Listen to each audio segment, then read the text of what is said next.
मैं हेमंत बघेल आप सभी का बहुत बहुत स्वागत करता हूं मेरे इस YouTube चैनल में।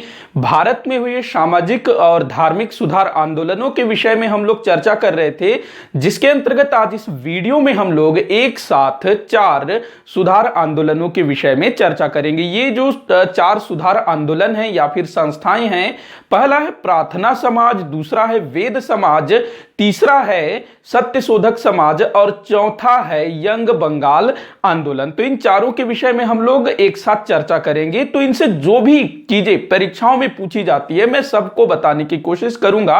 और अभी तक हम लोगों ने ब्रह्म समाज, उसके बाद आर्य समाज, थियोसोफिकल सोसाइटी और रामकृष्ण मिशन पर डिटेल में डिस्कशन किया हुआ है। अगर आप लोगों ने उनको नहीं देखा है तो प्लीज आप उसको पहले देखिएगा, उसके बाद आप इस वीडियो को देखिएगा। तो चलिए हम लोग आज के टॉपिक को शुरू करते हैं। सबसे पहले हम लोग बात करेंगे प्रार्थना समाज की। प्रार्थना समाज, तो देखिए क्या चीज पूछा जाएगा। प्रार्थना समाज मतलब कि जो धार्मिक या सामाजिक सुधार आंदोलन है ना, उनकी संख्या बहुत बहुत ज्यादा है, बहुत सारे हैं।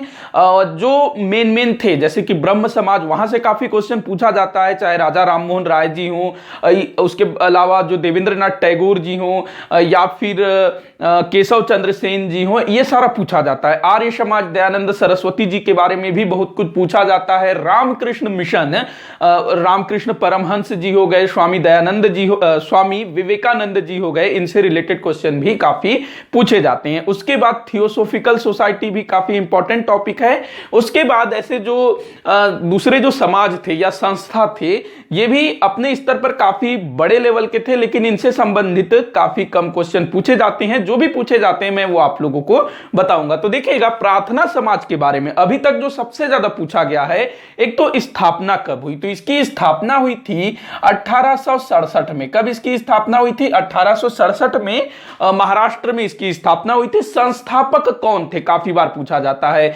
मैंने जब ब्रह्म समाज के बारे में जब हम पढ़ रहे थे तब मैंने बताया था कि जो केशव चंद्र सेन थे, जो 1857 में ब्रह्म समाज से जुड़ते हैं, तो जो केशव चंद्र सेन थे वो ब्रह्म समाज के प्रचार प्रसार के उद्देश्य से भारत में भ्रमण करना शुरू कर देते हैं। वो महाराष्ट्र भी जाते हैं, मद्रास भी जाते हैं।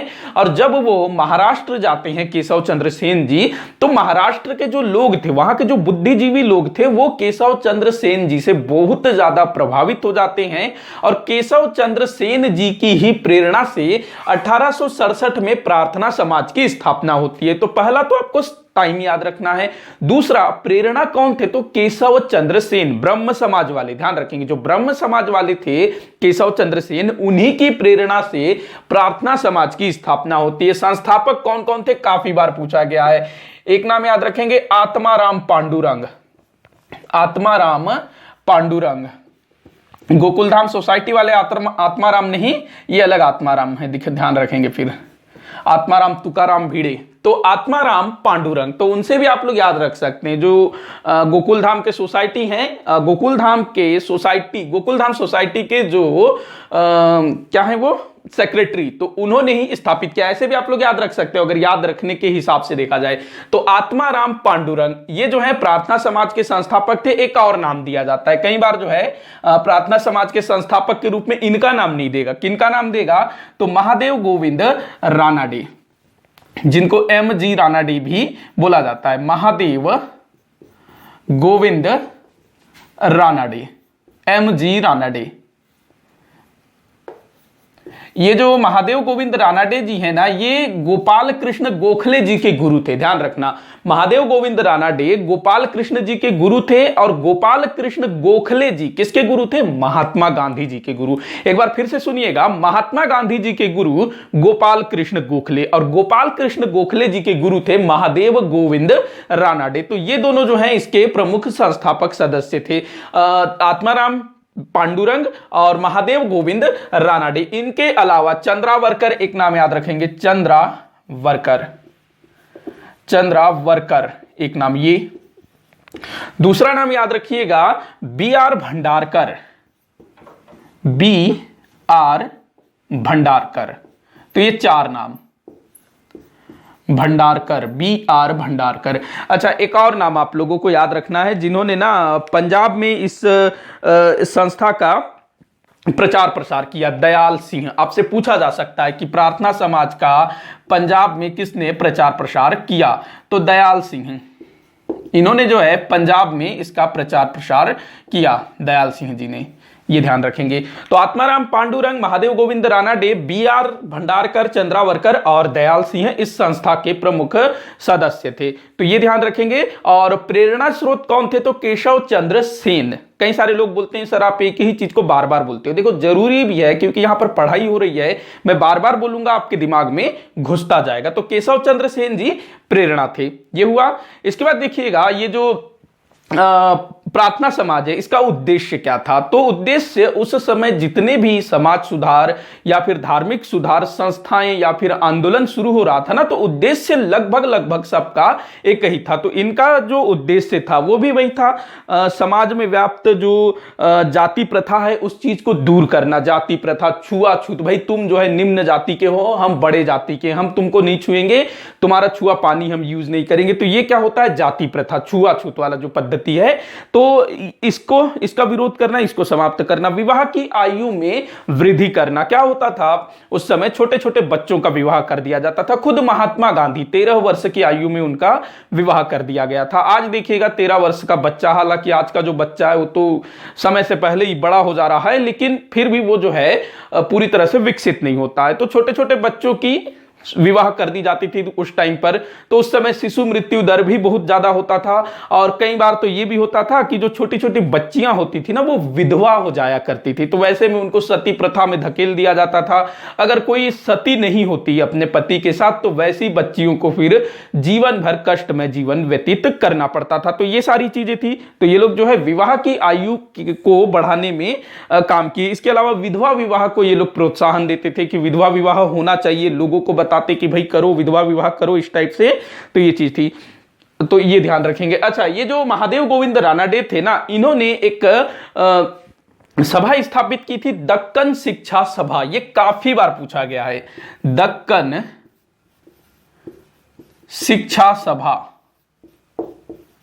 काफी सारे लोग कंफ्यूज हो रहे होंगे कि भाई ये क्या चीज है, दक्कन शिक्षा सभा। इसी को अंग्रेजी में बोलेंगे दक्कन एजुकेशन सोसाइटी। अब कई सारे लोगों को ध्यान आया होगा, दक्कन एजुकेशन सोसाइटी। तो दोनों नाम याद रखेंगे, दक्कन एजुकेशन सोसाइटी किन्होंने स्थापित किया था?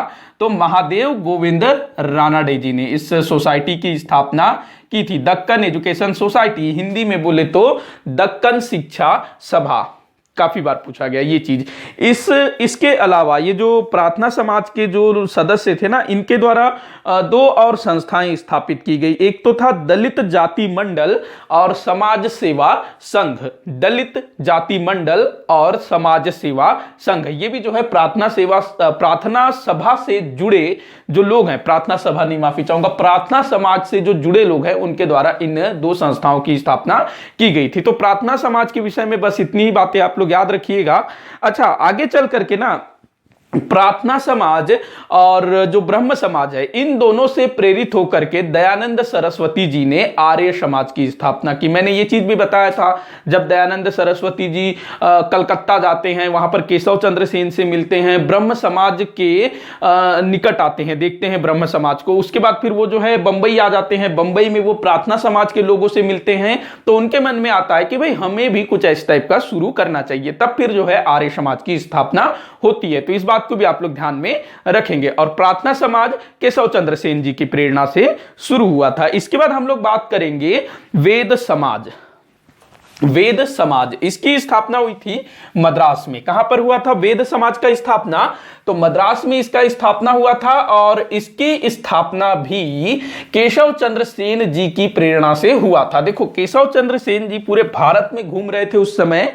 तो जैसे कि ये जो अभी हम लोगों ने देखा प्रार्थना समाज 1867 में स्थापित हुआ, तो इसी आसपास जो केशव चंद्र सेन थे वो मद्रास भी जाते हैं। मद्रास मतलब दक्षिण भारत, और दक्षिण भारत में केशव चंद्र सेन जी की प्रेरणा से वेद समाज की स्थापना होती है। ध्यान रखेंगे, वेद समाज आपसे पूछा जा सकता है कहां स्थापित हुआ था वेद समाज? तो दक्षिण भारत में, अर्थात मद्रास में इसकी स्थापना होती है। और इसके जो संस्थापक थे श्री धरालू नायडू, संस्थापक श्री धरालू नायडू इसके संस्थापक थे। मद्रास में स्थापित हुआ था, ध्यान रखेंगे। और केशव चंद्र सेन, तो यहां आप लोगों को ध्यान रखना है कि जो ब्रह्म समाज वाले जो केशव चंद्र सेन थे, जो कि विवाह की आयु कम करवाने में लगे हुए थे, और उन्होंने ही फिर बाद में अपनी 13 साल की बच्ची का विवाह किससे करवा दिया था? कुछ बिहार के राजकुमार के साथ करवा दिया था। तो उससे फिर उनका जो एक जो चरित्र है वो खराब हो गया था।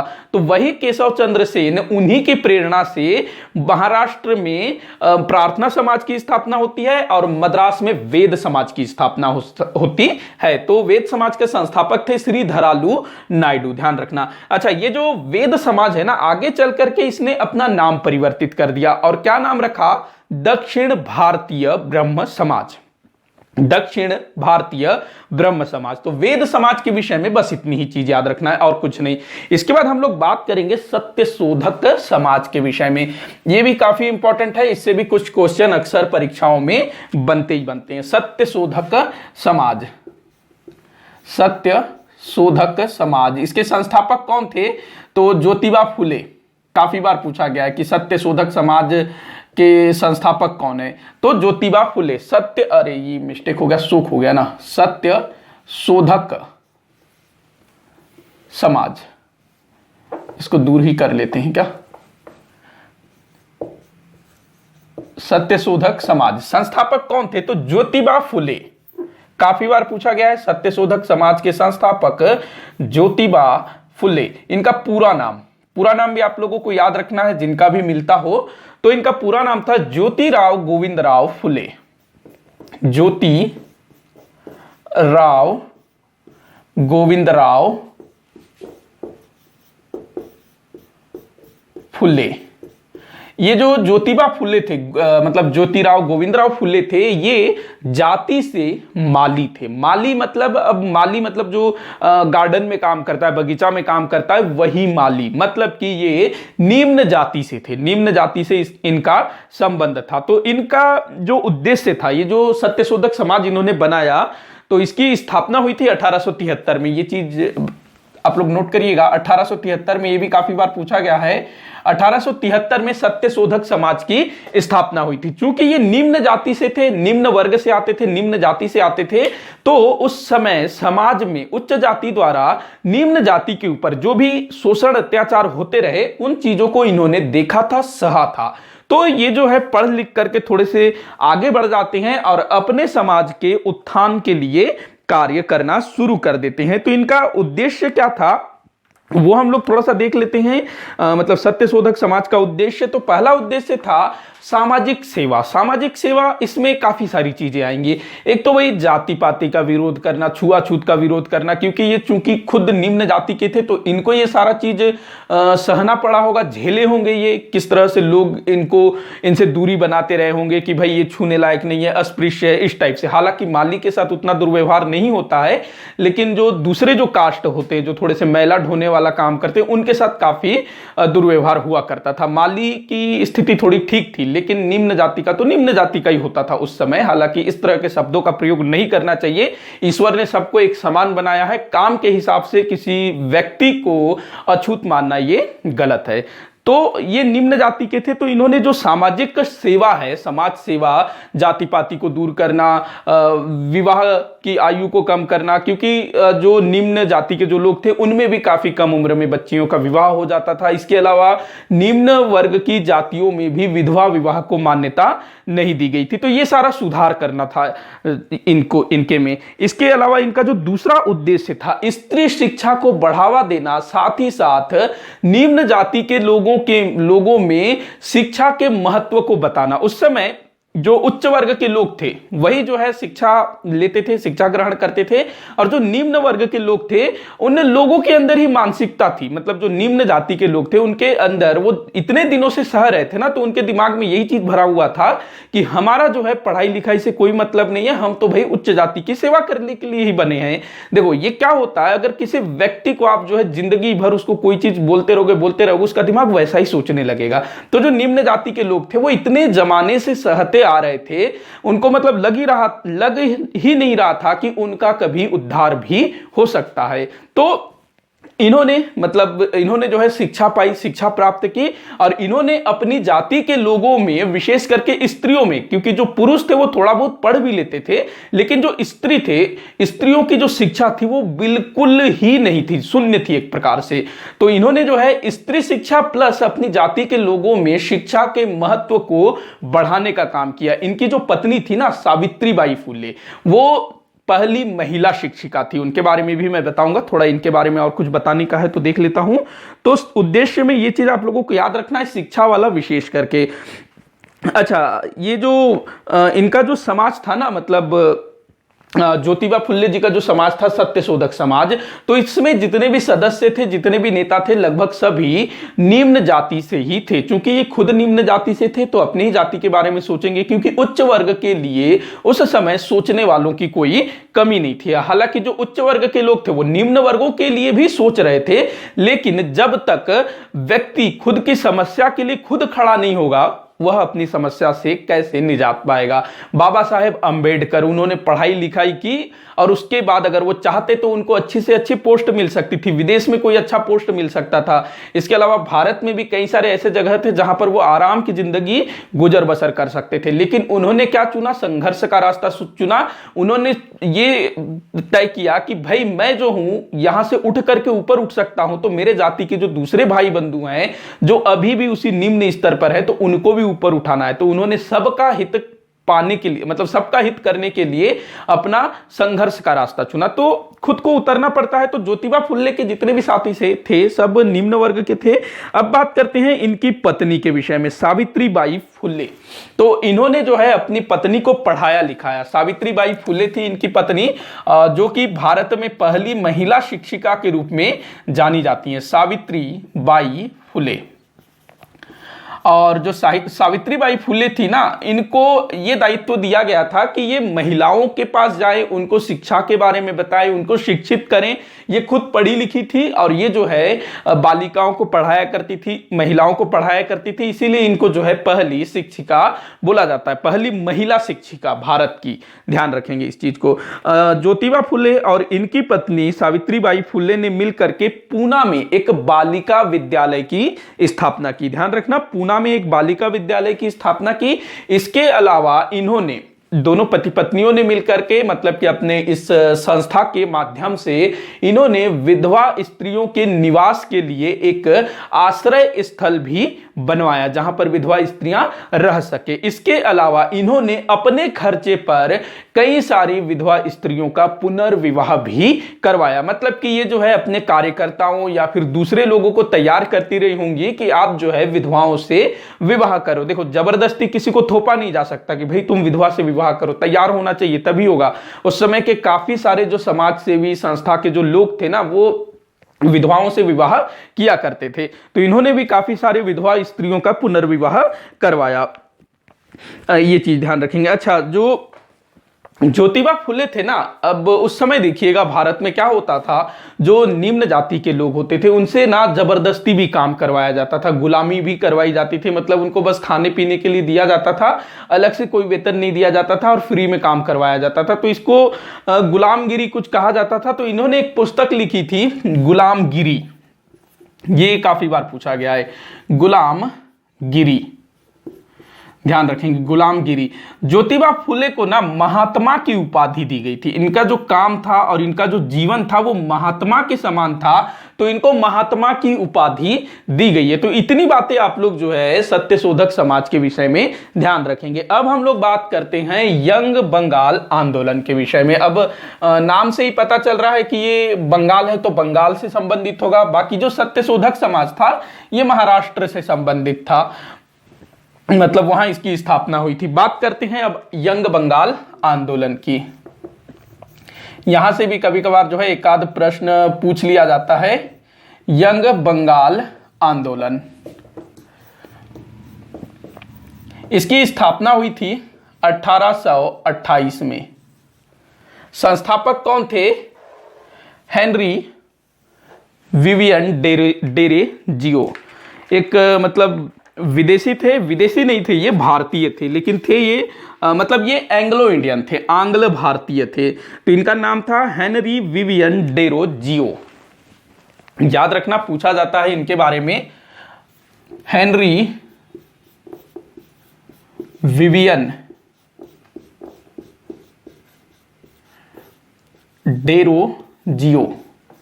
इनके जो पिता थे ना पुर्तगाली थे, जो कि काफी समय से भारत में रह रहे थे, मतलब कि भारतीय पुर्तगाली थे इनके पिता, और इनकी जो माता थी वो एक ब्रिटिश महिला थी।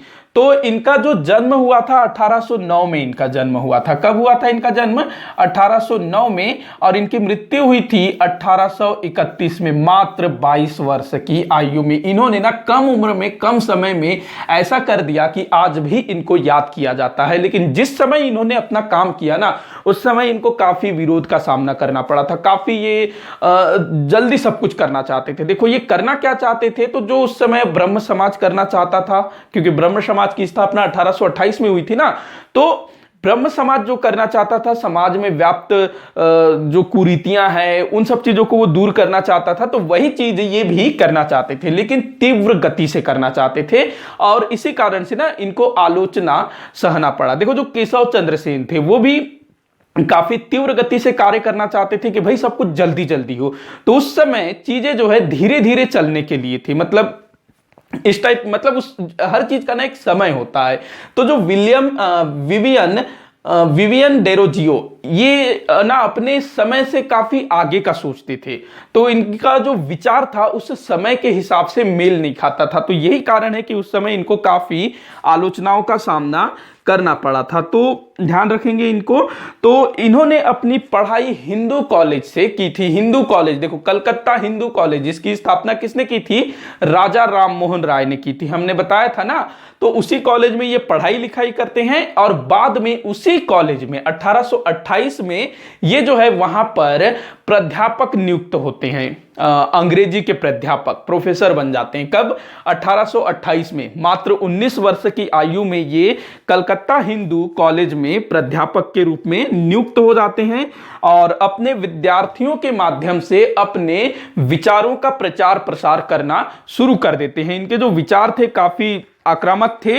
अच्छा, इनके जो कुछ विशेष उद्देश्य थे जो थोड़े से हटके होंगे। पहला है प्रेस की स्वतंत्रता। ये जो है प्रेस पर उस समय प्रतिबंध लगाया जाता था।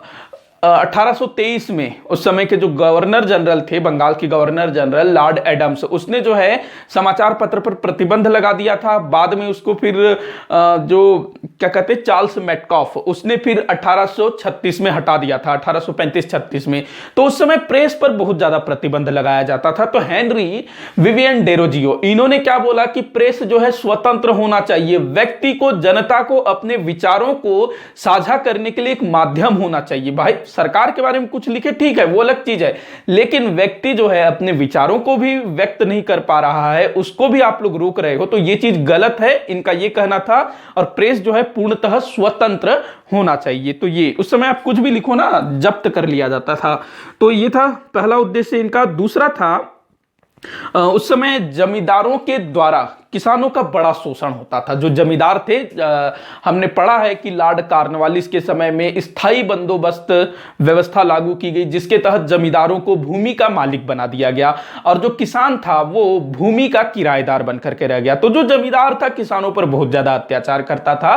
तो हेनरी विवियन डेरोजियो इन्होंने क्या बोला, मतलब जमींदारों द्वारा जो किसानों पर जो अत्याचार होता था उसके खिलाफ काफी इन्होंने काम किया, लेख लिखे, और उस समय की जो ब्रिटिश सरकार थी, ब्रिटिश ईस्ट इंडिया कंपनी की सरकार थी, उससे अवगत कराया कि देखो आपके राज्य में क्या हो रहा है। तो देखो ये नाम से आपको लग रहा है कि भाई ये अंग्रेज है, नहीं, अंग्रेज थे हालांकि, लेकिन ये एंग्लो इंडियन थे, आंग्ल भारतीय, आधे भारतीय आधे अंग्रेज, और ये तो भाई पूरे भारतीय ही बन चुके थे। तो ये ज्यादा समय तक नहीं जी पाए। अगर आगे अगर इनका जीवन काल लंबा होता तो और भी ये बहुत कुछ कर पाते। तो जमींदारों के खिलाफ इन्होंने आवाज उठाया, इसके बाद जो इनका तीसरा उद्देश्य था वो भी काफी अच्छा था, भारतीयों के हित में था। ये चाहते थे कि भारतीयों को ऊंचे वेतनमान के साथ सरकारी नौकरियों में नियुक्ति मिलनी चाहिए और योग्यता के आधार पर उसको नौकरी दी जानी चाहिए, चाहे वो बड़ा हो या चाहे छोटा पद हो। उस समय क्या होता था, भारतीयों को छोटे छोटे पद ही दिए जाते थे, बड़े पदों से भारतीयों को दूर रखा जाता था। हाँ, बहुत सारे ऐसे भारतीयों को कुछ बड़े पद मिलते थे जो थोड़े से चाटुकार टाइप के होते थे, नॉर्मली छोटे छोटे पद ही दिए जाते थे। तो इस चीज के लिए भी उन्होंने आवाज उठाया कि जो पढ़े लिखे भारतीय हैं उनको उनके योग्यता के अनुसार, जो भी उनकी योग्यता है उसके हिसाब से उनको ऊंचे वेतनमान पर क्या होता था उस समय, अंग्रेज जो कर्मचारी हैं उनको जो है ज्यादा सैलरी दी जाती थी और भारतीय कर्मचारियों को कम, भले दोनों एक ही पोस्ट पर हो। तो इन सब चीजों का हेनरी विवियन डेरोजियो ने विरोध किया। इसके अलावा बाकी जो दूसरी चीजें थी जिनका विरोध ब्रह्म समाज कर रहे थे, आर्य समाज वाले कर रहे थे, उन सब चीजों का भी इन्होंने विरोध किया, चाहे वो जाति प्रथा हो, विधवा विवाह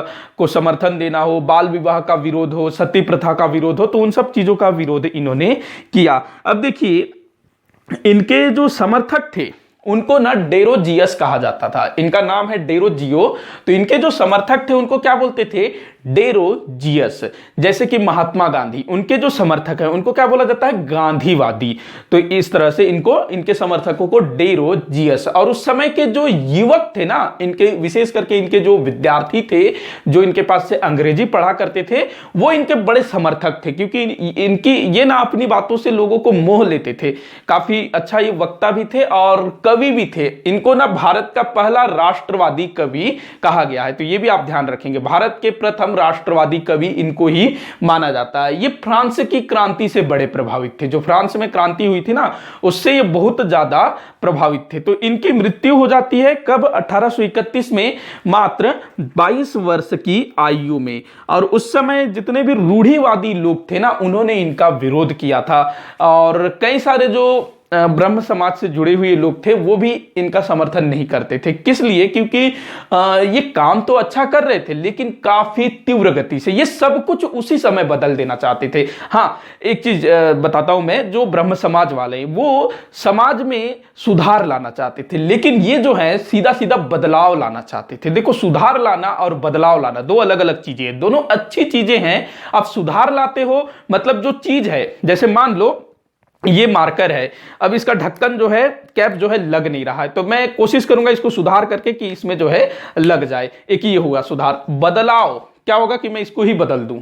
तो ये जो है बदलाव लाना चाहते थे, जो भी कुरीतियां हैं खत्म करो, उनको हटा दो, जो कुरीतियां हैं हटा दो, जो अपने को पीछे धकेलती है उसको हटा दो। जबकि जो ब्रह्म समाज वाले थे वो सुधार, दोनों ही ब्रह्म समाज वाले सुधार करना चाहते थे धीरे धीरे, मतलब वो भी बदलाव चाहते थे लेकिन धीरे धीरे वो सुधार करना चाहते थे और धीरे धीरे जो है बदलाव लाना चाहते थे, जबकि ये तुरंत ही बदलाव चाह रहे थे। अगर ये जीवित रहते तो शायद काफी कुछ बदलाव आ सकता था। उस समय के युवा ना इनको बहुत ज्यादा फॉलो करते थे, बहुत ज्यादा इनको मानते थे, इसीलिए इनके द्वारा जो आंदोलन चलाया गया था उसको क्या नाम दिया गया, यंग बंगाल आंदोलन, युवा बंगाल आंदोलन। उस समय के युवाओं के ये प्रेरणा स्रोत थे और काफी कम आयु में ही इनकी मृत्यु हो गई।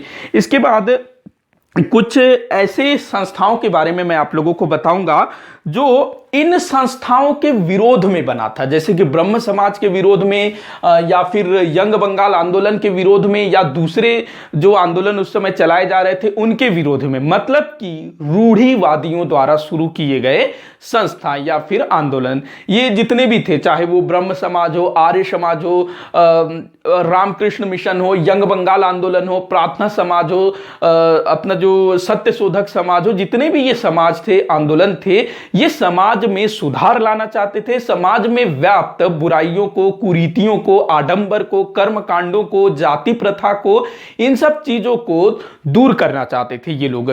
तो ये क्या थे, सुधारवादी लोग थे। वहीं उस समय भारत में बहुसंख्यक लोग कैसे थे, रूढ़िवादी थे। वो जो है इन सब चीजों को सही मानते थे। सती प्रथा ठीक है, बच्चों का विवाह कर देना है ठीक है, विधवा को विवाह करने का अधिकार नहीं होना चाहिए ठीक है, ऐसी सोच रखने वाले रूढ़िवादी, इनकी संख्या बहुत ज्यादा थी उस समय में। और वो लोग जो है इस तरह के जितने भी आंदोलनकारी थे, जितने भी समाज वाले थे, उनकी बहुत ज्यादा आलोचना किया करते थे। तो उन लोगों ने भी अपने रूढ़िवादी धर्म को बचाने के लिए समय समय पर कुछ संस्थाओं, समाजों की स्थापना की। सबसे जो पहला नाम आएगा धर्म सभा।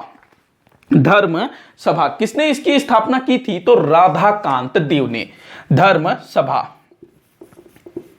राधाकांत देव, याद रखेंगे। धर्म सभा, सबसे पहला धर्म सभा राधाकांत देव। ये जो धर्म सभा है ना, स्पेशली ब्रह्म समाज के विरुद्ध स्थापित किया गया था। देखो, जो राजा राम मोहन राय थे, ब्रह्म समाज स्थापित किया, ठीक है, कोई बात नहीं, लेकिन राजा राम मोहन राय जी से प्रेरित होकर के तत्कालीन governor general Lord William Bentinck ने सती प्रथा को प्रतिबंधित कर दिया। कब? 1829 में। उसके ठीक एक वर्ष बाद 1830 में राधाकांत देव, जो कि उस समय में रूढ़िवादी लोगों के लीडर थे एक तरह से, तो उन्होंने क्या किया? 1830 में धर्म सभा की स्थापना की। अपने धर्म में व्याप्त, मतलब हिंदू धर्म में व्याप्त जो भी रूढ़ियां हैं, जो प्राचीन समय से जो परंपराएं चली आ रही है, उसको बचाने के लिए, चाहे वो सती प्रथा हो, चाहे वो बाल विवाह हो, चाहे वो विधवाओं को विवाह करने का अधिकार न हो, वो सारा चीज को ये बचाना चाहते थे। तो राधाकांत देव, धर्म सभा, इसको याद रखना। इसके बाद अगला जो नाम है, याद रखेंगे, अच्छा, भारत धर्म महामंडल। भारत धर्म महामंडल, एक याद रखना, भारत धर्म महामंडल। यहां लिख देता हूं मैं, भारत धर्म महामंडल। तो आपसे यह भी पूछा जा सकता है कि रूढ़िवादियों द्वारा कौन सी संस्थाएं स्थापित की गई? भारत धर्म महामंडल। ये भी जो है राधाकांत देव अर्थात धर्म सभा से प्रभावित था, मतलब कि जो भी उस समय समाज सेवी, जो सुधारक लोग थे, उनके विरोधी थे। उसके बाद देखिएगा अगला जो है, बस इतना ही याद रखिएगा, मैंने और लिखा नहीं है कुछ और। अच्छा, ब्रह्म समाज, ठीक, इतना ही ठीक है, इतना ही याद रखेंगे। ये 1902 में स्थापित हुआ था। ये जो भारत धर्म मंडल है ना, ये 1902 में स्थापित हुआ था। ये एक बड़ा था, और एक जो है धर्म सभा, ये दो नाम ही याद रखेंगे। और भी कुछ छोटे छोटे थे, उसमें आप कंफ्यूज हो जाओगे, बहुत सारा है, क्योंकि ना ये 1902 में स्थापित हुआ था भारत धर्म महामंडल। तो 1902 से पहले काफी सारे छोटी छोटी संस्थाएं इन सब के विरोध के लिए उठ खड़ी हुई थी। आर्य समाज के विरोध में, रामकृष्ण मिशन के विरोध में, थियोसोफिकल सोसाइटी के विरोध में काफी सारी छोटी छोटी संस्थाएं स्थापित हुई थी, जिनको मिलाकर के 1902 में भारत धर्म महामंडल स्थापित किया गया था। देखो, जिन राजा राममोहन राय को, केशव चंद्र सेन को, देवेंद्रनाथ टैगोर को, स्वामी दयानंद सरस्वती जी को, ज्योतिबा फुल्ले को, या फिर ये जो हेनरी विवियन डेरोजियो हो, रामकृष्ण परमहंस जी हो, या फिर स्वामी विवेकानंद जी हो, जिन्होंने अच्छा काम किया, हमारे धर्म में सुधार किया और हमारे धर्म को विश्व में सबसे महान सिद्ध किया, सबसे मतलब महान धर्म के रूप में पुनर्स्थापित किया हमारे धर्म को। पहले से महान था, लेकिन बीच में कहीं ना कहीं ये अपनी महानता खोता चला जा रहा था। क्यों? क्योंकि हम लोग ही अपने धर्म को अच्छा नहीं मान रहे थे, हम लोग जो पाश्चात्य संस्कृति की ओर जा रहे थे। तो ये महान लोग हुए जिन्होंने हमारे धर्म को पुनर्स्थापित किया। लेकिन कुछ ऐसे भी लोग थे जो इन महान सुधारकों के कार्य से संतुष्ट नहीं थे, उनके समर्थन में नहीं थे। कि भाई, हमारी जो प्रथाएं हैं, जो परंपराएं हैं, तुम लोग उसको समाप्त कर रहे हो, हमारे हिंदू धर्म का सत्यानाश कर रहे हो, ऐसा इनका मानना था। जबकि असल में हो क्या रहा था, वो हमारे धर्म को, हमारे भारतीय संस्कृति को फिर से स्थापित करने का प्रयास कर रहे थे और उसमें सफल हो रहे थे। एक चीज मैं बताना चाहूंगा, आप लोग इस चीज को ध्यान रखिएगा, कभी क्वेश्चन भी पूछा जा सकता है। देखिए, सबसे पहले ब्रह्म समाज की स्थापना होती है। ब्रह्म समाज वो हिंदू धर्म और भारतीय संस्कृति के रक्षक की भूमिका में थी, क्योंकि वो धीरे धीरे काम कर रही थी और वो जो है हिंदू धर्म में और भारतीय समाज में कुछ सुधार करना चाहती थी धीरे धीरे, चाहे वो सती प्रथा हो, शिक्षा हो, या फिर दूसरी कुप्रथाएं हो, उनको सुधार करना चाहती थी। दूसरा उनका जो मुख्य उद्देश्य था, ईसाई धर्म के प्रचार को रोकना और हिंदुओं को ईसाई धर्म में जाने से रोकना, ये उनका उद्देश्य था और इसमें वो काफी हद तक सफल भी रहे थे। लेकिन जो भारतीय धर्म है उसकी प्रतिष्ठा को स्थापित करने में वो उतने अधिक सफल नहीं रहे। इसके बाद आते हैं आर्य समाज, दयानंद सरस्वती। तो दयानंद सरस्वती जी ने ब्रह्म समाज के जो ब्रह्म समाज का जो कार्य था लगभग उसी चीज को आगे बढ़ाया और उन्होंने हिंदू धर्म को भारत में पुनः स्थापित करने का प्रयास किया, जिसमें वो सफल भी रहे थे।